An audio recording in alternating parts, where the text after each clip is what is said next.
वज़ीर इत्तलात पंजाब असमा बुखारी ने कहा है कि ग्रीन इलेक्ट्रिक बसें पंजाब में ट्रांसपोर्ट के शोबे में इनकलाब लाई हैं।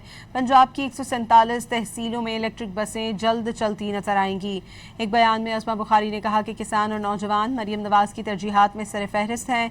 कारकर्दगी, गुड गवर्नेंस और मेरिट में पंजाब का किसी सूबे से कोई मवाजना नहीं। पंजाब के तमाम अजला में इस वक्त 1100 इलेक्ट्रिक बसें चल रही हैं। इलेक्ट्रिक बसों से रोज़ाना लाखों अफराद मयारी और सस्ती सफरी सहूलत से मुस्तफ़ीद हो रहे हैं। इलेक्ट्रिक बसों की तलब में तेज़ी से इजाफा हो रहा है। उन्होंने कहा कि ग्रीन बसों के साथ ग्रीन ट्रैक्टर्स और इलेक्ट्रिक बाइक्स की तकसीम का सिलसिला भी तेज़ी से जारी है।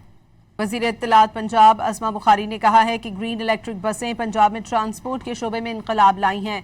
पंजाब की 147 तहसीलों में इलेक्ट्रिक बसें जल्द चलती नजर आएंगी।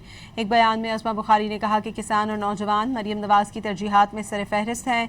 कारकर्दगी, गुड गवर्नेंस और मेरिट में पंजाब का किसी सूबे से कोई मवाजना नहीं। पंजाब के तमाम अजला में इस वक्त 1100 इलेक्ट्रिक बसें चल रही हैं। इलेक्ट्रिक बसों से रोज़ाना लाखों अफराद मयारी और सस्ती सफरी सहूलत से मुस्तफ़ीद हो रहे हैं।